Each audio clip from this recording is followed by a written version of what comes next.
I think that God dislikes people who are lazy.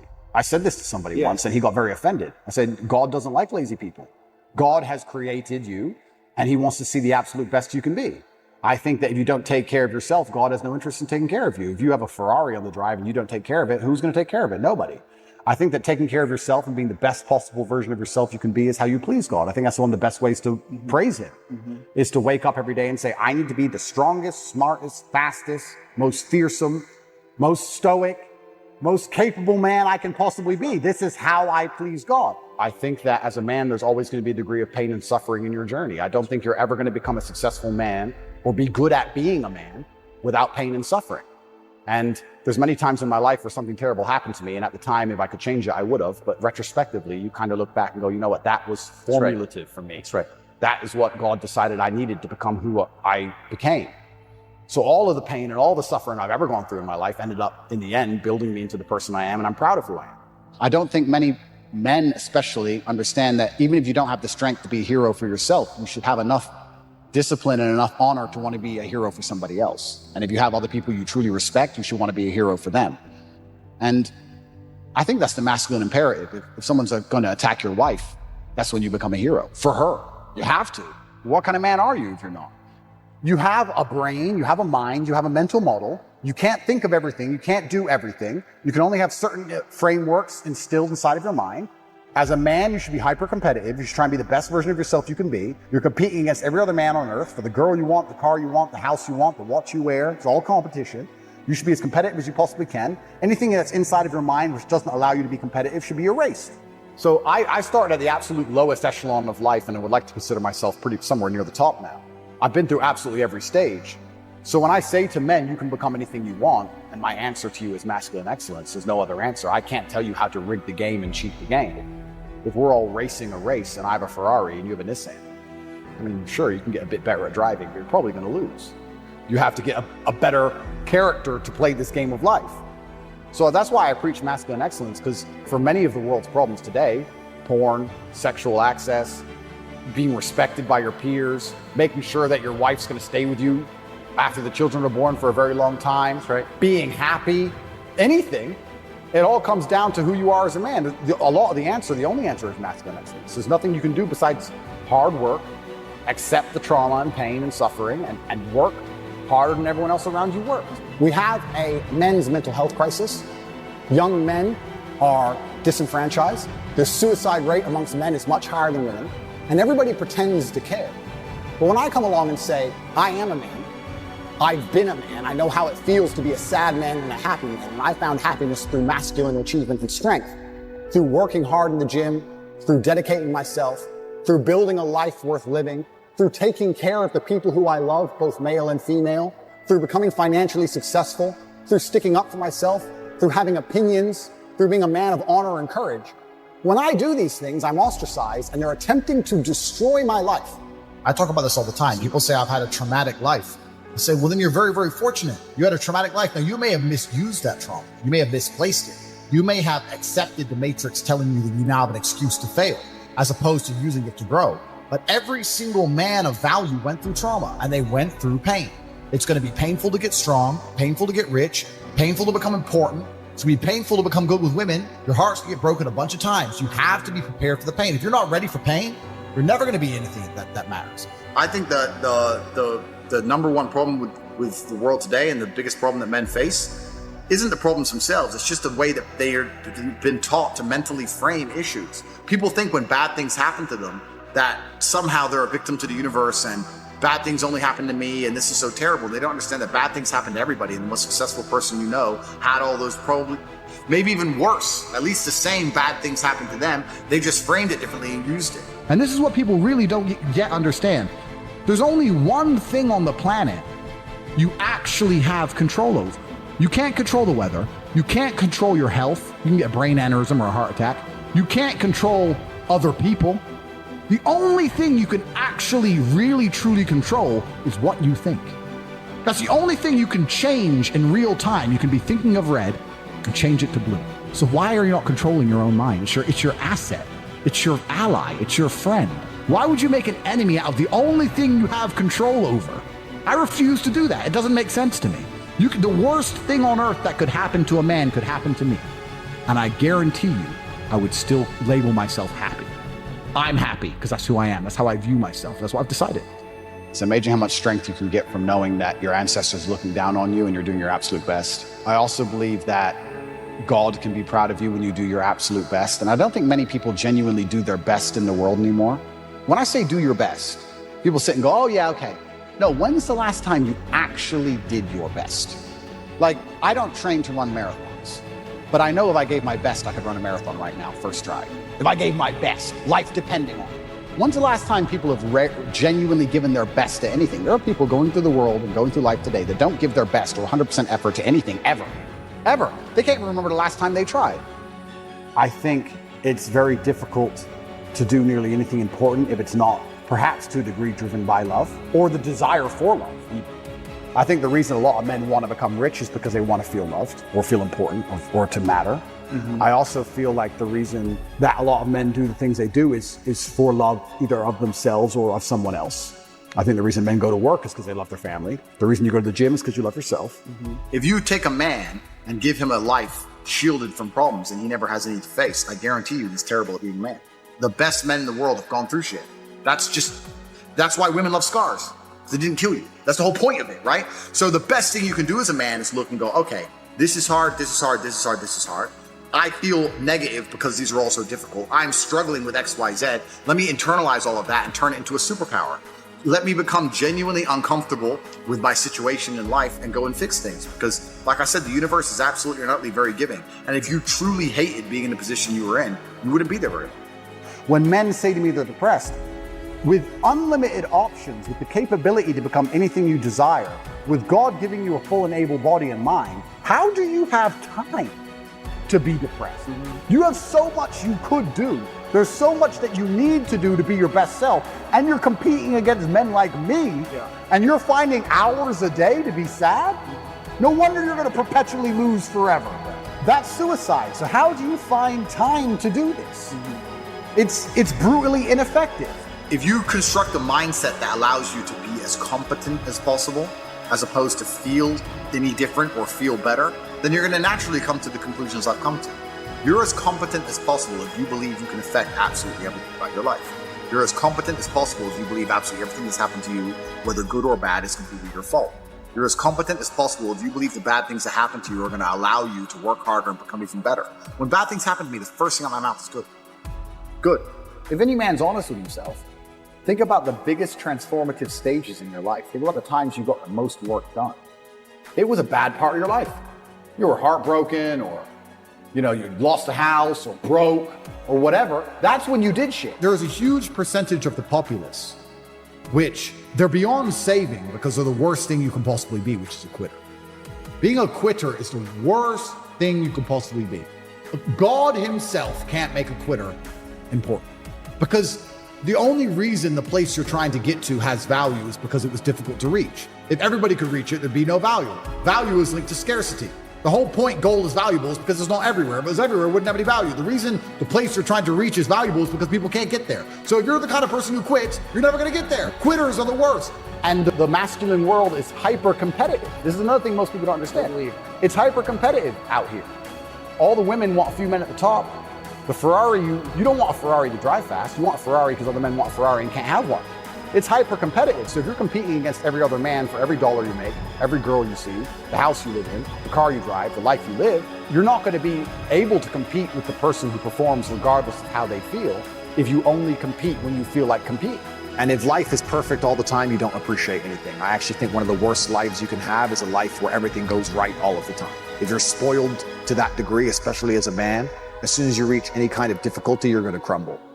So I've had to get up a bunch of times, and I do not pray for an easy life. I pray for a difficult life with difficult challenges to solve and being strong enough to handle them. I've never tried to make my life easier. In fact, quite the opposite. If you really want an exceptional life and to do exceptional things, you can't only hope for the positive exceptional. The only reason you appreciate being rich is because you were poor. If you were born rich, you don't appreciate it. The only reason you appreciate being in good health is because you were once sick. When you're sick, you'll do anything to be healthy. If you've never experienced sickness, you don't know what health is. There is no light without dark. Perhaps I'll be a happier person and live a more fulfilled life and enjoy my fantastic benefits that come with wealth if I do go.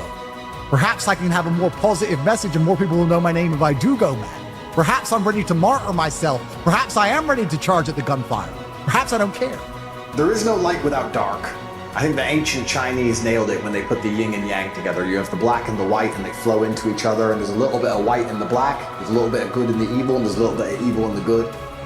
And if life is perfect all the time, you don't appreciate anything. I actually think one of the worst lives you can have is a life where everything goes right all of the time. If you're spoiled to that degree, especially as a man, as soon as you reach any kind of difficulty, you're going to crumble. Somebody said to me before, they lack energy and they lack motivation.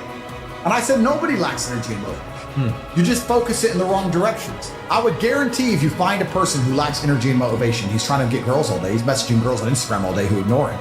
I guarantee he gets road rage when somebody cuts him off. No, you get angry and you have energy and you have motivation when somebody pulls in front of you in traffic or when you see some on Instagram, but you don't have motivation to do anything else. You don't lack energy and motivation. It's pointing in the wrong direction. We all have an innate energy inside of us. We all have a life force. And most people are just directing it in the wrong direction completely. And that's why we're getting decimated in real time. The Matrix has come along and it's distracted us all with bread and circuses. And I refuse to do it. I refuse to sign up to things that don't directly benefit my life or benefit the future for my children. I don't think if a sports team wins, it's going to benefit the future for my children. And I don't think if I jump up and down like a ketamine taking peasant in a concert, it's going to benefit my children. You have 10 years left to save your bloodline from eternal slavery, and you lack motivation? You are born to lose, sir. You are a loser. All of your ancestors who fought saber-toothed tigers should have just laid down and died because they fought their best for you to be born so you can jack off to Pornhub during the last few years where you stand a chance to save your last name from eternal serfdom. You deserve to be born. The last thing you should lack in the mess of the world today is motivation, because you are running out of time. And I'm telling you, as a rich man who made it out, I can see the gap is closing. I can see it. So you should certainly see it. I'm up in the clouds, looking down on the hole closing in. You're down below, looking up, watching it close, and you lack motivation to build a ladder. Oh, well, maybe tomorrow. Maybe government will save me. Maybe if I vote for the liberals, they'll give me money. Slave minds, clowns, fools. The last thing you should lack in the world today is motivation, because truly people are running out of time. When you want to explore all the levels on the map of life, you don't just want all the levels at the top. See, this is the mistake most people make. They sit there in a normal life and they dream of being rich and going on nice vacations and dream of all the nice things. They don't dream of all the bad things. They think they have all the light with none of the dark. That's not how it works. The only reason you appreciate being rich is because you were poor. If you were born rich, you don't appreciate it. The only reason you appreciate being in good health is because you were once sick. When you're sick, you'll do anything to be healthy. If you've never experienced sickness, you don't know what health is. There is no light without dark. So I've had to get up a bunch of times, and I do not pray for an easy life. I pray for a difficult life with difficult challenges to solve and being strong enough to handle them. I've never tried to make my life easier. In fact, quite the opposite. And I think that life is going to continue along this way. If you really want an exceptional life and to do exceptional things, you can't only hope for the positive exceptional. So if you want the highs, you have to accept the lows. And I want the highs. I want to make sure my human experience is as varied as possible. So I've had to get up thousands of times, and I'm sure I'll have to get up thousands of times more, but I know me as a person, and I know I'll never stay down. So I'm not afraid. Well, I think that envy is designed to motivate, but the Matrix has taken envy and it's corrupted it. So I've told this story on a podcast before, but I've been an envious person. I've told this story because it was so pertinent to me about how most people don't care. I was walking to school. I was walking to sixth form college in Luton. I was 16, 17 years old. And I used to have to walk about an hour each day to school, and it was raining, and I was walking. And I was walking with three of my friends in a Ferrari. It was an F430, I think, pulled up at the... That was my first Ferrari. Yeah. Pulled up at the lights, made a bunch of noise, and I was standing there, and I watched it, and then the light went green, and he just tore off. I said to my friends, I was like, bro, how do we get Ferraris? And he's like, what do you mean? I was like, my mom is on a council estate, single mother. She raises 3 kids on 300 pounds a month. We can barely afford food. He has 200 grand for a car. Liquid for a car. Something is broken. None of the teachers at school have Ferraris. None of our university professors have Ferrari. No one else I know has a Ferrari. What do we have to do to break the matrix and find the money? This is all a lie. I want a Ferrari. And my friends were like, don't know. That's why I have Ferrari friends. Well, no, that's why I have Ferraris and they don't. That's why I now have 33 Ferraris. Because I was envious. I was envious of this man. Most people don't care. But you turned envy into learning how to figure it out. Well, I turned envy into anger. But what we have people doing now, because they don't believe in themselves, because the matrix has dampened their soul, when they feel envious, because they want to level the playing field, which is all envy is. Instead of trying to elevate themselves, they try and drag others down. So when people look at my life and they're envious of me, what they should say is, he's truly from the most humble possible socioeconomic beginning. He is a person of color from a council estate, a single mother household. He's at the bottom. And he made it up to the highest echelons. He's on the phone with Elon Musk, visibility. He can do it, I can do it. But they don't believe in themselves. So what they do instead is, well, I want to level the playing field, so I got to drag him down. So envy, when you're trying to drag others down, is actually, it's just laziness. Because you feel envious, but you don't have enough fire about yourself to go out there and attack the world and equal the playing field with big. So you want to equal the playing field by dragging someone else down. It's just laziness. Lazy people. If you know good men, all they want to do is, most of the time, is work. What men who are good want to do most of the time is some version of work. Training, making money, organizing their life, getting their car clean, whatever. It's a degree of work. Women love fun. Women want fun all the time. And fun is where all the haramities appear. It's where all the negative organs appear. You're only going to get in a fight if you're going out trying to have fun. You're all like drugs and rape charges and physical violence and assassination. This all is linked to fun. Yeah. If you want fun, you're dragging all this shit into your life. Wasting getting money. Drunk. Yeah. If you want to just work, you can avoid a lot of bad things. Someone goes, "You want to go out?" I'm like, "No. You can go. Here's the address. My team will take you. Have a great time. Go get a bunch of bitches. Go pop balls. Go do. I'm gonna sit here on my computer. I'm boring, but I guess it generates millions and millions and millions and millions of dollars and millions of dollars. So if you have goals you want to achieve, I ask you, what people do you have around you? What network do you have around you? People you can sit down with, and they are competent, and they're not lazy, and they're not stupid, and they're not self-interested, and they believe in the greater cause, where you can work as a fraternity to achieve said goals. How are we going to do this? We now want to do this. How shall we do it? And we got it done. This was another thing that's amazing to me about motivation. I don't feel motivated. Newsflash, neither do I sometimes. You're not going to always feel like doing it. You have to do it anyway because it's your duty to do it, because you don't want to be a fucking loser. That's the whole point. If you felt like doing it all the time, then there would be no magic to it. The magic is that you do it regardless of how you feel. What do you mean you need motivation? You don't need motivation. You have a duty to not be a loser anymore because the hole in the sky is closing. Am I hard on myself? Yes. Does that benefit me? I believe so. I'm hard on myself because life is hard. I think could life be easier if you thought life was easy? Because isn't life what you see, not what it is? What's the point in having an easy life? Why would I want an easy life? If someone were to say to me, "Do you want an easy life?" I'd say, that sounds boring. I mean, did Genghis Khan want an easy life? Did Alexander the Great want an easy life? Did any of the men you can remember from history, any of the ones that actually matter, ever want an easy life? If I meet a man and he says, "I want an easy life, I just want a stress-free life," I look at him and think, "You're born to lose. You're born to lose, sir. You can have your stress-free life, and you can serve me my latte, and you can fuck off, because you're not made to, life is war. And it's going to be stressful. And Life isn't always. Of course it is. Life is war. Every single aspect of life is war. Not losing your temper in traffic on your way to a podcast is war. Trying to get a girl that the other guy wants is war. Trying to buy a Ferrari that everybody else can't afford is war. Training is war. Fighting is war. Life is war. I see war everywhere. When I see a big, beautiful oak tree, I don't see a big, beautiful oak tree. I see a tree that destroyed all the saplings around it and crushed them mercilessly. It's war. Life is war. That's why I'm gearing up for war so heavily, because this war, when people ask me why I don't try and avoid it, I don't think most people understand that this war is coming for everyone. It can't be avoided. You're either going to become someone like me who's fighting against it, the counterculture, or you're going to buy into it and be a victim of it. I don't think any man who wakes up and accepts the garbage that the Matrix tells them, that, yeah, it's okay to be depressed, that we just talked about. Yeah, you should be running around doing perkies and Adderall and consuming porn and sleeping with a bunch of and yeah, go to school and get an education and get in debt, and then go get a mortgage and get in debt, and then 9 to 5 and just slave away, and you'll be retired when you're 74. It's going to be fine. All the things they push, all the standardized mechanisms that a man's supposed to live his life by, I believe lead to crippling depression and sadness anyway. I don't think that makes anyone happy. Let me see. Dude, how do you have so much energy? Because I don't waste my life force. I haven't been to any stupid concerts. I don't take any stupid drugs. I'm not smoking weed like an idiot.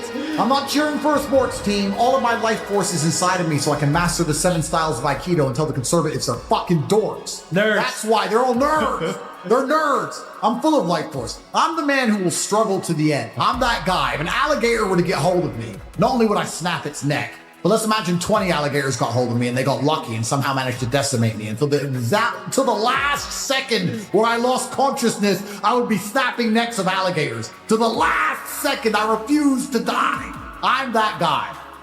I don't waste an ounce of my life force on anything that's unimportant. Ever. So I refuse to be distracted. The Matrix wants to distract me. They've identified me. They're like, Andrew Tate is a threat. He's full of power, and he believes in God, and he's a slick talker, and he motivates people, and he has a bunch of money, and he's big and strong and tall and handsome and charming and interesting. He's got a Long Johnson. We have to distract this man. We have to give him something he's interested in outside of fighting the Matrix. And they're trying to come at me with all these beauty queens and these sponsorship contracts, and I'm resisting it all. No, I have a mission. I'm on the mission. We're talking to the people. It must be animated. We have a job to do. We must let the people at home know that enslavement's coming for their entire life and their bloodline unless they resist. Stop watching the fucking Super Bowl. Stop going to stupid concerts. And instead, be motivated about your family's future. You're going to feel happy as a man when you feel respected and needed. You need a purpose. People need to need you alive. If you're the kind of man who everyone's life can function perfectly fine if you get hit struck by lightning, then you're not going to feel happy. You're going to feel happy when you realize that people need you. And for them to need you, you have to be useful and you have to be competent. And whether that's children or your girlfriend or your parents or anyone else who cares about you, I think living for other people is one of the most beautiful things a man can do because it gives you a purpose, a higher purpose. And most of the men out there who live normal lives do exactly that. Why do they work jobs? They work jobs for other people. They don't do it for themselves. They don't even keep most of the money. It goes on the kid, the wife, the house, and they're taking care of others. And that's a masculine imperative God has instilled in us, and it's a beautiful thing. And I think if you're going to do that, you may as well do it for your own offspring. Who else you doing it for? My favorite food is pride. I do, and I don't know if that's a bad thing, but I love when my woman comes to me and goes, you know what? You just fix everything. They had you in jail. You were supposed to be done. They're lying about you all over the MSN. They're saying you're a human trafficker. They stole all your money. They froze all your banks. Why am I on a jet with roses? Because I'm the top G. That's why. Because I'm that guy. She's like, you've just never failed. I've never seen you fail. I said, correct. I do not fail. So when I see somebody who doesn't have what they want, I know they haven't tried their hardest. And that's the constant universal fact. I've never seen somebody truly dedicate themselves to anything and fail. I've never seen anybody truly try and fail in history ever. So I wake up and go, let me do the math. If I never worked again, I could spend $422,000 a day for this. I have all the time. What do I need to do? We may go have a coffee. We may try and chill out. Within 22 minutes, I'm out. There's nothing else to do. There's nothing else to do. And I can't stop myself working as a person who doesn't need money. And then there's people with no money who don't. It blows my mind. Which is why the winners are winners and the losers are losers. Losers do a little bit of work and rest. Winners work as hard as possible and worry they're not working hard enough. It's just a separation of personality types. And it's almost like you can't save these people. So am I hard on myself? Yes. Will that change? No. Life is war, life is hard, it's supposed to be hard on yourself. Perhaps most men would benefit from being a lot harder on themselves. I think I see a lot of men coming up with a lot of excuses for permanent failure. I see it all the time. Why? I can't pay my bills today. Okay, cool. Why? Oh, because it's hard. It's all just sympathy bull. I don't want to hear it. It's garbage. It's hard for everybody, and you're gonna have to just be harder on yourself and pull it off. Or fail. And don't talk to me.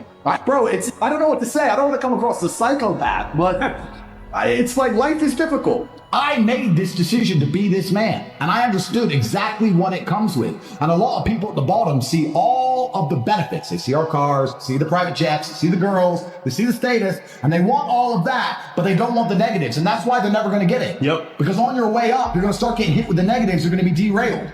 There's no way to get to the top without dealing with monumental levels of stress. I often say the reason a lot of people don't have the things they want is they couldn't handle the things they want. They couldn't handle the life that is required to get the things they want. They simply would get anywhere near it and start to panic and pussy out and just go on holiday and hide on a beach and delete their social media. Even comments. Bro, mean comments about street problems. You think I give a about mean comments from some anal?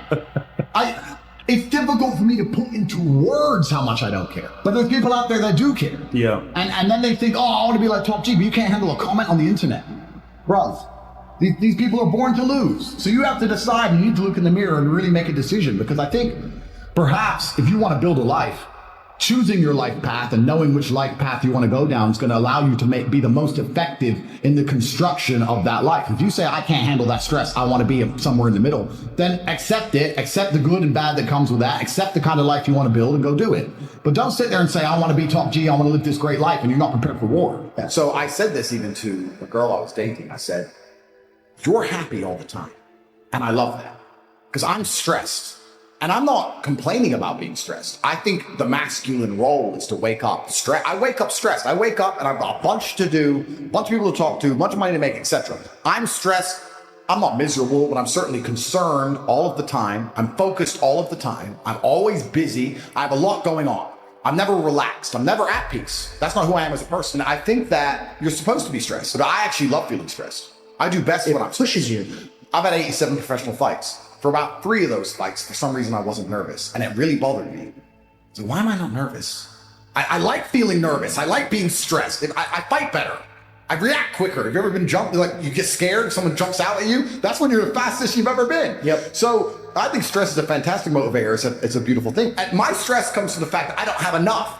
But is it for me, or is it for just being able to care about all the people I care about? If you don't have the mental control to force yourself to do push-ups, or force yourself to be happy and distract yourself with something asinine, or force yourself to change your own thoughts, you're going to sit there in a cycle of depression and sadness. I think one of the only things in life you truly have control over is your state of mind. You can't even control if your heart keeps beating. It can stop anytime it wants. You can't control the weather. You can't control if the police bust your door down. You can't control if the Matrix decides to coordinate all of the media in the world to say you're something you're not. You don't have control over much, but you do have control over your state of mind and how you react to things. And I see God in all things. I see God in all outcomes and all situations. And I believe that He is the best of planners, and He is giving us tests for us to learn and grow. And I never allow my state of mind to betray me. I've never lost control of my head. I've never felt depressed. I've never felt sad. I've never felt sorry for myself. I've never been able to get rid of a thought I didn't want to get rid of. And I think that we live inside of our own minds. And as long as you control your mind, you get to control your reality. So I don't think I've ever lost control. And I don't think I ever will lose control. No matter what happens to me, I'll always control my mind and control how I view it. And I view all things as a positive, no matter how negative they seem. I see the positive in everything, and I see the lesson in everything, and I see God in everything. So for that reason, I will confidently state I've never lost control, because all that we have is our state of mind, and I own mine.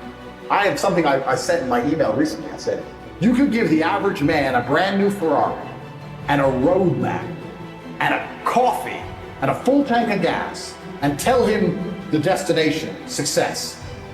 And halfway along the drive, he'll quit. How well you set it up for people. One more. I've given you a Ferrari, a full tank of gas. I've given you the latte. I've given you a road map. I've given you a hot girl to sit next to you and play songs, do selfies. I've given you everything. Just drive the car. No, yeah, it's far. I don't have motivation. You're a loser. You are a loser. If you do not win, you lose. What do you call someone who loses? A loser. The gap is closing. The elites hate you. You no longer have sexual consent. You're a permanent criminal in the eyes of the law. They're here to decimate you and your entire bloodline. You're 22 at the height of your capabilities, the height of your energy. You heal like Wolverine. It is Friday. Are you making money? What are you doing? There's this band. I really want to see this band. I guess you just deserve to lose, friend. I guess you're just an idiot. And I don't feel sorry for you. I guess you're just dumb. And that's how I feel. So imagine how the elites feel. We're scum to these people. We are. I'm not a rich man. I'm just a poor man with loads of money. I'm from a Luton, Kansas. I wear diamond watches, bro. You understand? Yeah, exactly. I'm just a poor man with billions of dollars. But it's scary when you start to understand how all these things really work. And I don't think the average man at home understands this. And if you start to understand it all, the last thing you will lack is motivation. How can you lack motivation? How can an antelope in the jaws of a tiger say, I lack motivation? I'm tired. I'm horny. I want to jerk off. Bro, they're ripping out your throat. In real time, you're bleeding out. Fight back. To handle that scenario in the most effective and compendious way possible. I knew I needed to become successful and become a kickboxer and get money. And I knew all of these things from a very young age. And I remember being 17, 18, seeing a Ferrari on the street and being like, fuck, I need to get one of them. I just kind of knew inside. And I knew it, and it's worked out for me. That's all great. But now I use hypergamia against women completely because I know that they'd rather share an alpha than have 100% of a beta. Right. I know that even though they may sleep with me and then cry their eyes out the next day because I'm with some other girl, I know they're not going to leave. If you always have a higher purpose, then a woman can never truly control you, and she can never truly destroy you, and your frame can't be broken. If I had to go train for a fight and the girl was complaining, well, then she can fuck off and leave. Because I ain't getting my ass kicked for nobody. Not you or no one else. I have to go fight in front of 10,000 people, so I don't care if it's your birthday. I'm going to the fucking gym. I don't care. Put someone in front of me. Put someone in front of me. That's all I have to say. Do I enjoy training? No. Do I enjoy cutting weight? No. Am I nervous? Yes. Do I think to myself, what am I doing? Yes. Completely. Unfortunately, it's one of those things you're either born with or you're not. And the only way I can explain it, to try and make it make any sense, is that if I'm not doing something which is either extremely difficult or extremely stressful, I'm in a perpetual state of crippling boredom. I can't explain it. I see other people live their lives and they're like, oh, I can't wait for the weekend because I want to watch this movie. I think, who cares about a movie? You're looking forward to the weekend for a movie?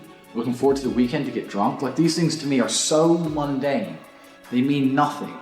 And if I don't fight, if I'm not in a situation where I'm stressed or worried or concerned, I'm just perpetually bored. And boredom's crippling. If you're an intelligent person and you've got a good brain on your shoulders, you can't just sit there bored, you know? So most smart people take the academic route to avoid boredom. They learn, but that's never really interested me either.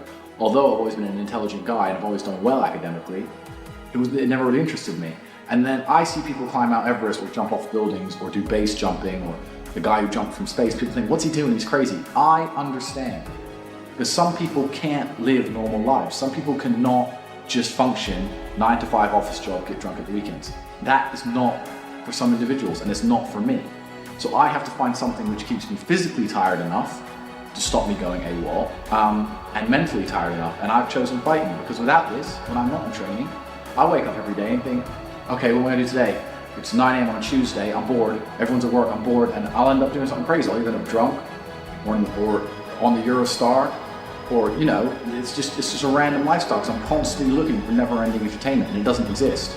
I think the only thing that could stop me fighting is if I had enough money to constantly entertain myself. Unless I'm a billionaire, I need something that keeps me focused and keeps me occupied in life. With fighting, I have to train twice a day, and I have to train hard, and the stress it brings in every aspect can replace fun, and my mind is occupied. It occupies me. It's the only way I can try and explain it. It occupies me, and I could never stop doing this even if I lost 100 fights, because I'm not built to live a normal existence. I can't do it. I couldn't just have a kid with some girl and sit at home and work a little bit and relax. I've never relaxed my entire life. I don't know what relaxing is. It's just not me. So I always had a higher purpose, and that allowed me naturally to build a frame where I learned that it's better to never submit, and that relationships are happier if I never submit. So I always kind of had that. So I kind of learned everything I knew by just being preoccupied with something completely separate. And it was something that took a lot of my time and 100% of my concentration. So that's kind of where I learned my frame. And now even when I stopped fighting, my frame's the same. I believe the most miserable existence on earth is living a life pretending to be something you're not. I really believe it. And that's why I don't for a second hide what I do or apologize to anybody. If you look at what I do and it offends you, the hate is inside of you. The hate ain't inside of me. You need to go look in the mirror and deal with your own problem. I don't give a fuck. I don't care. And I'm the same with women. If you get with me and then you start complaining about how I am, you better fucking leave, because I'm like women try and say, why do you still live with your brother? Why do you want to live with me? And I try and explain to them that, one, I don't think I can be my most competitive without him. Two, I'm most emotionally stable with him. I like the idea. I'm most competitive with him. I'm my best version of me. If it doesn't matter if I have to go into a fight, doesn't matter if I have to run a business, I'm better with Tristan by my side than I would be by myself. And three, my ideal family life, even my ideal family, the way I live my life now, is very much more like a clan than a nuclear family. I like me, my girl, my kids, Tristan, his girl, his kids, my cousin, his girl, his kids. I like this idea of lots of people. I like that. I like that feeling. So girls say to me, well, you don't want a family. Like, no, I want a family bigger than you want. I just don't want to just sit with you. I want a lot of people around me, and I think it's better for that. And I think it's better for the children especially also. I think they enjoy it more. But yeah, I've got the best brother on the planet. I truly do. And this is why I'm saying some of our best days of our lives are in jail. If I feel extremely happy and excited, I'm going to use that as motivation or energy to do amazing things and do good and work hard. If I feel absolutely depressed and distraught, I'm going to use that as endless energy and motivation to do amazing things and work hard. It doesn't matter what you give me. Energy cannot be destroyed. It can only be converted and transferred. It doesn't matter what fuel you give me. If you give me diesel, petrol, kerosene, vodka, doesn't matter what you put inside of my engine. Hard work is going to come out. Absolutely. Success. That's all I know how to do. Yeah. That's all I know how to do. It doesn't matter what fuel you put in my engine. My engine only knows how to do one thing, and that is succeed. That's all I know how to do. Yeah. So it doesn't matter what you feed me with. I'm going to be massively successful regardless. Yeah. Doesn't change it. Yeah. I was now the oldest man alive in the Tate family. I had to look after my mother and my siblings and take care of people.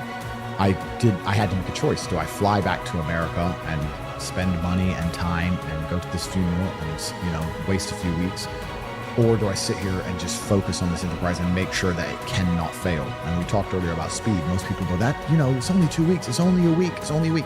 People who say it's only a week are the people who are great. They don't value time. That's the reason you're all poor, because you say it's only a week. It's tomorrow. Oh, I'll do it later. It's only an hour. It's only a day. It's only a minute. You are competing against people like me. You do not waste a second. I just personally could never sleep at night knowing, I got 100 million in property, I'm good. Because I'd be like, I don't have anything. I have to be quiet and I have to be careful. And if they don't like me, they'll get me. That to me doesn't feel like ownership. Ownership is they can't take that off of me. That's true ownership. So you don't own property. It's a scam. It's a lie. Let me give you a quick story. I bought an Aston Martin DBS 3 months ago. I pulled up outside the hotel. I bought it in London. I pulled up at the hotel. I parked in the double yellow. I left it there. Traffic warden was right there. So I'm going to give you a ticket. And I said, bro, have you ever seen James Bond look for parking? Give me a fucking ticket. Don't care. Put a ticket on it. Went in the hotel. Stayed in the hotel come on, I'm busy. Stayed in the hotel for 4 days. Ticket. Came out to a window. It was on my Instagram before they deleted it. A window of tickets. Now, how do they enforce those tickets? Well, we said they'll take your home off you, right? I don't own anything. I don't even own that car. And the car's not in the country anymore. It's sitting in my house in Bulgaria. So now what the fuck are you gonna do? So I got thousands of pounds of parking tickets, and guess what happened? Nothing. Zero. Because I don't play by the stupid rules the Matrix tells me to play by. If I was Joe Schmo, and I ignored them, I would lose my home. But me, I could turn up, tell them to get fucked, and do whatever I want. And what you'll actually learn is that much like parking tickets, pretty much all laws on Earth, and all rules on Earth, have there's an economic level to which you must adhere, and there's an economic level to which you don't have to adhere. Anything that's financial in and of itself is basically saying it's okay for rich people to do anyway. Let's say I agreed to pay the fine. Cool. I didn't have to look for parking. I paid $3,000. That's worth 5 minutes of my time. So it's basically saying it's okay for a price. So it's okay for rich people. It's not okay for poor people. Whenever there's a fine as a punishment, they're basically saying no poors, no brokies, or rich people can do it. Look at banks. They make billions of dollars breaking the rules and pay $1 million fine. It's okay for the rich. Not allowed to do it for poor. If you do that, if you pull off some fraud as a brokey, guess what happens? Jail time. Do the bankers go to jail? Fucking never. This is the whole way the whole entire world works. So extrapolating that out, yes, at a certain economic level, there are things you can do and Aikido you can pull that make property fantastic. But as a brokey, it's bullshit. That's the point. Fighting out of the blue corner from the USA, Andrew, the King Cobra, Tate! I don't know if the fire inside of me is any bigger than it is inside of every other man. And I think that every man at home watching this, if they don't have the things they want in life, should feel a degree of resentment towards themselves or disappointment, understanding that they have the same desire and drive that I have. They just allowed themselves to be psyoped out of it. I don't believe in the societal paradigms in which they have tried to construct this idea of happiness. I don't believe or subscribe to the way that happy and sad is currently understood by the masses of the population. My mindset is 87 professional fights. My mindset was learned in the reality of the real world. Yeah. I don't need to read a self-help book. I don't need to read about motivation or confidence. I think if you are anything less than absolutely distraught, you are happy. You're a version of happy. It's like saying gray is a version of black, right? No matter how light the gray is, you can still call it a version of black. And unless you've gone through an event, which hopefully doesn't happen too often, like the passing of a family member or something that's truly destructive and detrimental to your mindset, besides these events, which hopefully only happen a few times in your life, you should be happy. If you're not crying or paralyzed in silence due to the absolute magnitude of a detrimental circumstance or the absolute magnitude of a negative event, then you are a version of happy. So I am always happy is the short answer. I don't believe in not being happy. I don't believe in not saying to myself I'm happy. I'm always a version of happy. And this idea of chasing happiness and always being concerned and preoccupied with how happy you are is actually the biggest mistake that a lot of people make, I think, in the world today. Especially men who wake up and go, oh, I don't really feel happy, so I need to get happier. And that's how they end up down a hedonistic path of drugs or alcohol or gambling, chasing pleasure. I don't care how I feel. I don't care if I feel happy or sad. It doesn't really affect what I do each day. I do the exact same things. I act the exact same way. I don't care. I don't put weight to the significance of the emotion. So I always consider myself a happy person, but if I woke up and I was slightly less happy one day than another, it wouldn't affect anything I do and I wouldn't put any relevance to it. I'm human and that's life. And so am I any happier now that I have hundreds of millions of dollars than before I was broke? Yeah. Not really, but I was never unhappy. I'm the same state that I was then that I am now. I have work to do and I will do it. It's as simple as that. But also there's no light without dark. And there's no joy without pain. You can't have a rainbow without a little rain. Okay. And no matter how hard you chase pleasure and happiness, there's going to be dips and troughs in between. There's going to be come downs and downtrends. And you're going to have the juxtaposition between that time you were laughing your head off and acting giddish like a child and the time that you feel depressed as such. And I think it's much better to just adopt a very disciplined, stoic mindset. I'm always the same base level of happy regardless. If I lost all of my money today, I would be the same happy. Mm-hmm. If my net worth quadrupled, I'd be the same happiness. Yeah. As long as I am alive, which is a struggle, unfortunately, in the current climate, but as long as I'm alive and the people I care about and love are alive, and as long as God gives me the honor of doing my duties and providing for the people I care about, as long as I get to wake up and know that there's a whole bunch of people in the world who need me and I get to work hard to please them and do good for society and good for the world, then I'm a vessel of God and I'm happy enough to survive. That's all I look at it as. I don't ever consider how do I feel. That doesn't cross my mind. I have things to do. I have things to do. You're too busy to think about that. I'm too busy. I have things to do every single day. I have very important things to do, and how I feel really is not going to affect how I complete those tasks. Right. And when I speak to men, they say I'm unhappy or I need to be happier. I think that's absolutely the wrong frame of life. You're a man, you have duty, you have honor, you have things you should be doing regardless of how you feel.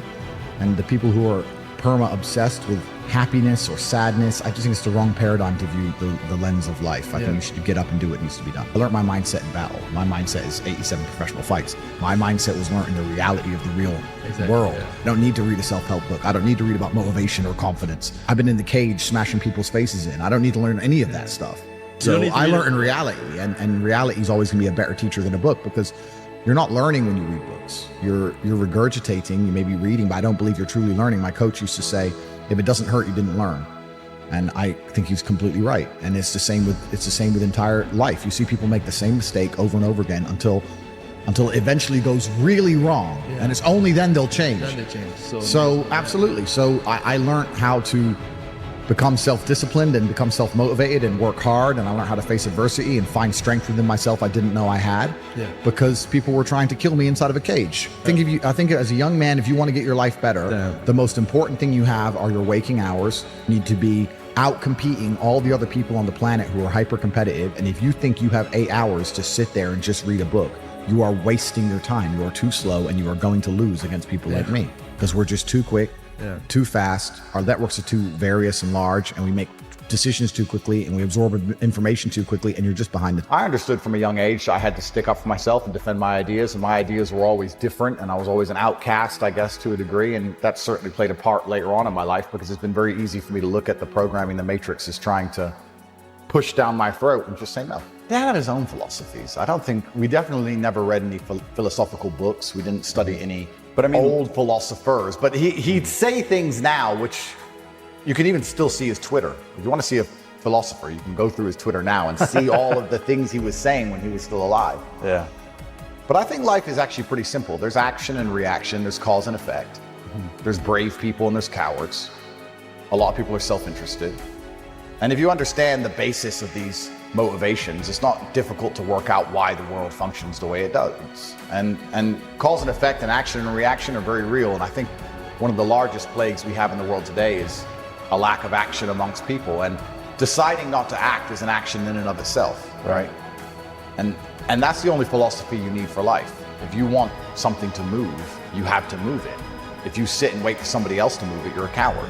You're just hoping it's going to happen. And that's why I don't understand when a lot of people who see where the world is going and see the future that's going to be laid out for their children kind of just hope and pray. A lot of people, I think all men are born with a masculine desire to conquer Earth. And I think you're only going to be happy if you're conquering.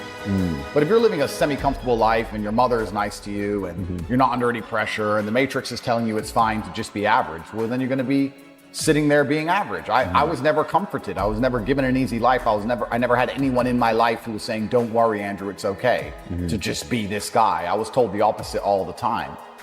I don't know if the fire inside of me is any bigger than it is inside of every other man.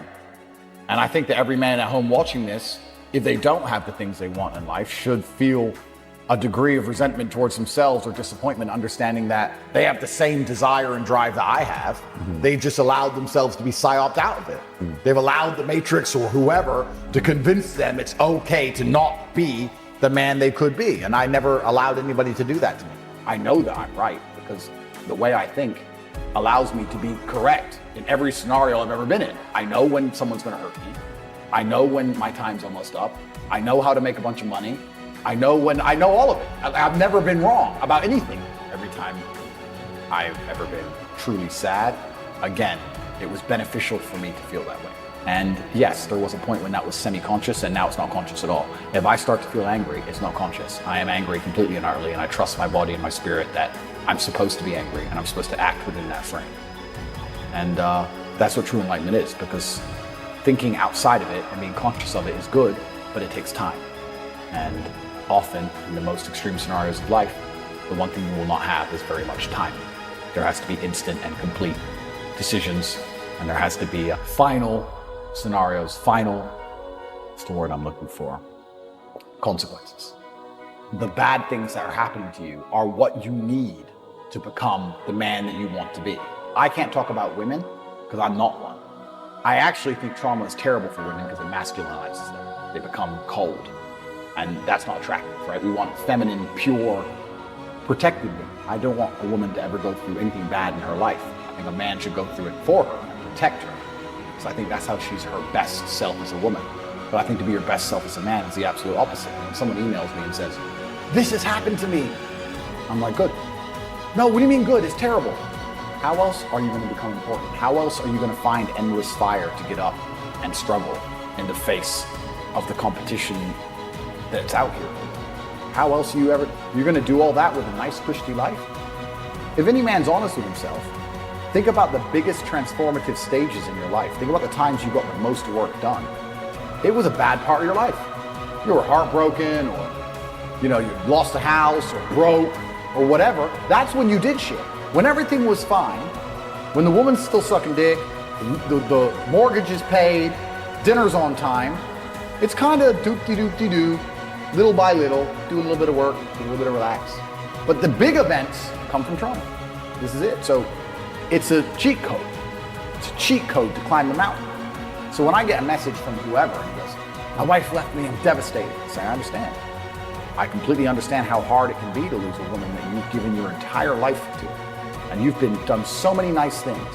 And then because of one thing you did, her innate and absolutely insane level of ungratefulness has turned her bitter, and she now talks to you like she hates you over one thing you've done after thousands of efforts showing how dedicated you are to her. And even now that you're prepared to die for her, she doesn't give a shit about you. I understand that pain.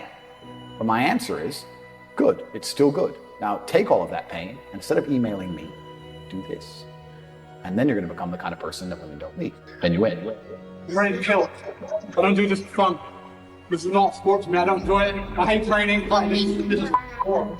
I was born for this. I have no choice. I'm in there to kill. That's it. Hey, that's all I know. So for someone to come along and try and convince me that my mental model and my way of viewing the world is inaccurate, it's going to be extremely difficult, because I'm going to sit and say, well, my mental model produces X to this accuracy, and you're a dumbass. So what can you predict, my friend? And that's the reality of the world. So my stories are being told, the lessons of them at least, when I'm speaking. Yes, I am misunderstood. I'm misunderstood because the things I say are a large web of nuance, and they're interlinked. And if you take one individual part from the web, then completely I understand how some things can be massively misunderstood. I also understand that most people have no interest in the truth and no interest in digging deeper and finding out the truth about a person or a scenario. If you have 2 arms and 2 legs and you can think, and you're not trying your absolute best, that's the reason you're not lucky. He doesn't like you. He likes the people which show him the beauty of his own creation. He likes to give somebody building blocks and them to build something amazing. It's the best thing about being a man. You get to build who you are, right? You can decide if you want to be a funny comedian or a musician or a kickboxing world champion or fight the Matrix. You can decide whatever you want to be. God loves to see that. Those people, for some reason, seem to be enormously lucky, right? The person who goes, I don't have to prove anything to God. I don't owe all of my ancestors any effort. You know, for 5,000 years, people were dodging saber-toothed tigers and catching the plague and running from Genghis Khan just for my stupid ass to be born. I don't owe them anything. I don't owe them a thing, because I want to play video games. These people are fucking losers. You should walk through Earth with force inside of you. As I walked into this hotel reception, everybody looked. Not because they know who I am, but because as I move, even if it's behind their head, people feel something and they go, it's an energy that comes from brutal competence. It's almost like an evolutionary thing where a rabbit can just smell a fox. It just knows. That's what happens when a predator walks in a room, even amongst humans. You pay attention next time you're in a restaurant. If a man who's truly dangerous walks in, nearly every other man kind of looks up at the same time. You feel it. You need to or you don't survive. We've evolved with that to live. That's who I am. I couldn't imagine not being that man. I've done that because I've been trying to prove myself to my lineage my entire life. I wake up every day with something to prove. I have hundreds of millions of dollars. I wake up and think, fuck, more. I'm in fantastic shape, 4 times world champion. Fighting the Matrix out here by myself, more. I will have to be braver. I must try harder. All I do is prove myself. So when I hear people go, I don't have nothing to prove, then you're a fucking loser. Peasants have never felt like they needed to prove anything. But kings felt like they needed to go and conquer land. Isn't that it's coincidental that the king, who already had it all, felt like he needed to go to some far-flung land and conquer it and take it and prove he's the king. But the peasants, oh, I don't have to prove nothing to nobody. You're a fucking loser then. You're a dummy. I absolutely and utterly completely have everything to prove to everybody all of the time. That's who I am. I will prove anything to anybody. If I sit and say X, I will prove it to anyone. I can be checked at any time. If someone were to come up to me in that lobby and argue with my ideas, I would have proved that my ideas are sound. If they would have attacked me, I would have destroyed them completely and utterly. Absolutely. That's who I am. So yes, I have a lot to prove, my friend. And until the day I die, it will remain. And this is the true height of the slave mind. If you can convince somebody to have a strong emotional reaction about a subject they don't even understand, imagine the level of slave these people. Imagine if every time you saw the color red, you just lost your mind. You're a slave. You're controlled. Every single time I've been furiously angry or even in a murderous rage, it's been a very appropriate time to be so. And I don't mean appropriate because of the reasoning. I'm not saying I had a good reason to be angry. I'm saying that it was the best decision at the time. Every time I've ever been truly sad, again, it was beneficial for me to feel that way. There are times in life there are times in life when murderous rage is the best possible option on the table. There are times in life where if you're genuinely threatened, the best possible emotion you can feel is murderous rage, right? There's times when it's appropriate. There's times when it's good to be sad, and there's times when it's good to be empathetic, and there's times when it's good to be ruthlessly psychopathically cold. So I think enlightenment is making sure that your brain and soul and spirit are trained in a way that the emotions you feel at any given time are the best possible card in the deck. Of all the options you have in the playbook, depending on the scenario, your own spirit gives you the exact perfect way to feel. If you're not afraid, then you're not sharp. When you walk along the street at night and it's dark and you're a little bit intimidated and you're a little bit scared because you're in a bad part of town, your hearing is sharper. Your eyes are sharper. Your reactions are quicker. So I think that fear is a fantastic thing in the right scenario. But there were days where me and Tristan, when we were finally in the same cell, there's times we laughed like we've never laughed before. I'll sit and admit that's absolutely not really true. I feel like if you're going to be the kind of person who strives for an exceptional life, which is what I am, I think I'd be a coward if I said I want an exceptional life, but I only want it to be exceptional in a good way. I don't think that's genuine. I want an exceptional life, and exceptional means away from the norm. And away from the norm means flying your Bugatti on a jet to Dubai and taking your own plane to meet it there. And it also means a Romanian dungeon with cockroaches on New Year's Eve. They're both exceptional experiences. And the times I was with my brother and it was just him and I, we truly had some genuine days where we laughed like we always laugh. Me and him laugh and have fun on a private jet, and we laughed and had fun in a Romanian prison cell because that's just who we are. And I also have to give my brother some credit while we're here. I would like to state that I absolutely genuinely believe I have the best brother in the world. And I'll tell you why. I always knew I had the best brother in the world, but he proved it in jail, and I'll tell you why. My brother was put in jail for being my brother. He hasn't said any videos. He hasn't said anything on the internet. He hasn't said any of the things I've supposedly said. The Matrix isn't attacking him. The BBC doesn't print about him, nothing. Why was Tristan Tate in jail? Because it's Tate brothers. So they just took him and threw him in a cell. Now what's interesting is, when I got out of jail, so many people near me got heat. Old business partners got heat with the tax. They got hit with like tax paperwork, and they were calling everyone who's ever known me, and ex-girlfriends got heat, and all these people got heat. And some people complained, some people didn't. But some people were like, oh, since you've been in jail, it's been so stressful for me. The media's outside my house. I'm like, stressful for you? I was in jail. What do you want me to do? And people were complaining at me. And as these people started to complain, I sat there, I said to Tristan, you got thrown in jail purely for being my brother. And never for a fraction of a second did you even moan. Not even for a fraction of a second did he say, oh, they only put me here because of you. Why am I here? I'm innocent. This has nothing to do with me. Nothing. In fact, he said the absolute opposite. He said, I am so glad I went to jail with you. I would be furious if they sent you here by yourself. If they're going to lock you up, they better lock me up.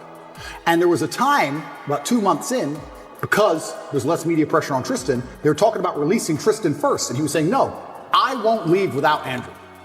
There are certainly times where you need to be calm and you can't let it overcome you, but I think fear is a fantastic thing.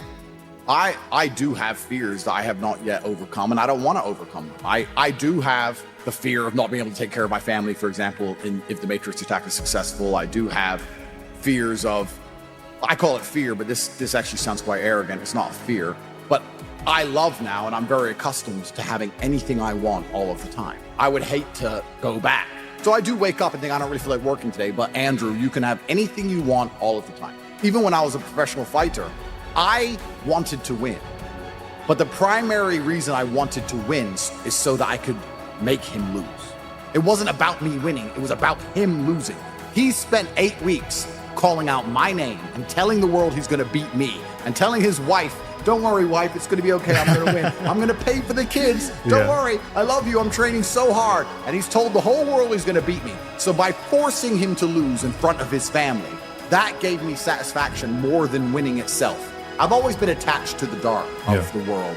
I feel like the dark of the world has always motivated me. So on the yin and the yang scale, I have a lot of light and I have so much beauty and I have a very blessed life. But it is because I've been so deeply in the dark and understand the realities of how the world works. But that's just always been what motivated me.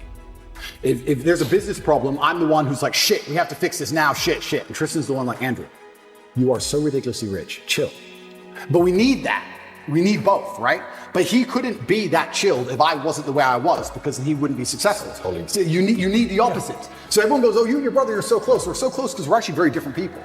But yeah, he was amazing in jail. And even afterwards, I still struggle to sleep. He sleeps fine, because I think my experience of jail was a far more stressful one, but I adopted that. Now, I'm not saying I couldn't have done what Tristan did. I could have done what Tristan did. If I were to go into jail and say, your MO is to not care, I could not care. But my MO was, how do I get out of this matrix attack? So I was the most stressed I've ever been in my life. So that's carried over. So I don't sleep. He sleeps fine, but he slept fine in jail. So why wouldn't we sleep fine now, right? So yeah, it was interesting, but I have to give him props, because it's amazing to have that level of clarity. And he said things which were absolutely and utterly true, things I already knew, but it was nice to hear. I have no problems admitting that I am motivated by the dark of the yin and the yang, and I have no problems admitting that my ego motivates me, and that I'm motivated by pride, and I like to feel proud, and I do things that allow me to feel proud. And as long as I stay realistic and I don't become egocentric, then I feel like it makes me as competitive as possible. So you keep upskilling yourself? Well, you have to always push the limits, right? What's the point in living otherwise? What are you doing right now to just keep yourself up? Well, this is the thing. It's in general. It doesn't matter if you go to the gym and you try and lift more weights. It doesn't matter if you try and make more money that you can't possibly spend. Right. It doesn't matter if you need more beautiful children. Yeah. You always need something to do, right? And you always need somewhere to push. I think there's a lot of men out there who perhaps are battling with themselves because the matrix and the system has told them, no, you're not supposed to think that way. You're not supposed to be that way. You're egotistical. You're driven by pride. You should get rid of all that. And you should, I don't know what, become soppy goo instead, just some porridge mess that the matrix can program. But no, you're supposed to wake up and look in the mirror and say, this is my name. This is who I am. I'm going to be the best version of myself, and everybody's going to respect me, and I'm going to force them to, because that's the way the world works. Respect can be squeezed out of people. They don't have to like you. You can't squeeze someone liking you. You can't grab space-time from the universe and force everybody to like you. But you can force everybody to respect you, whether they want to or not. All of my haters respect me. They sit there, this guy's so bad. But they can't say I'm unsuccessful. They can't say I'm not intelligent. They can't say I'm not rich. I'm still worthy of all their time and attention. They've dedicated their lives to me, so I've forced them to respect me. If I was a nobody, and they wouldn't be reporting on this garbage case of mine. So you can force respect from people, and this is actually most observable with women. There's a whole lot of women who are dating men they don't even like. Yeah. And they're sleeping with men they don't even like, but they respect him. Because it's the security that they offer, right? That's right. The security they offer and the respect. And they can say, I don't even like him that much. In fact, I hate him, but I just do as he says. Why is that? Because they respect you. So I'm driven by that. And I guess, I've talked to psychiatrists, and there's some psychiatrists who would argue that it's insecurity to feel like you need to prove yourself to the world all the time. And I think that's part of the psyop. They convince you, you're insecure if you want to prove you're capable. If you want to prove that you're different and intelligent and interesting, you're insecure. They always say that you're born abundant any which ways, then why is the rest of the world poor? Well, there you go. But they say you should have no interest in what people think about you. That makes you insecure. And that is the largest psyop in history. To wake up and say, I'm not going to be successful. I'm not going to be strong. I'm not going to be interesting. I'm not going to go out there and test myself. And I'm not going to put honor on my last name, because I would hate for people to think I'm insecure. I'm secure, so it doesn't matter if you think I'm a loser. And it doesn't matter if I am a loser. So I'm just going to sit at home and I'm secure. No, it's not insecurity. It's called duty to your last name and honor. And that's just another one of the many different tentacles inside of the psyop octopus, trying to snatch any motivation left from the masculine spirit. If I was a man who was unsuccessful and I hadn't met my physical capability or my financial capability or my mental capability or my spiritual capability, I would be insecure. I would sit and say, this is a failed version of who Andrew Tate could be, and I'm not happy with who it is. And I think that every man should be like that, so he gets up off his ass and does something. I learned my mindset in battle. My mindset is 87 professional fights. My mindset was learning the reality of the real world. Like, subscribe, and join us on Patreon, warrior.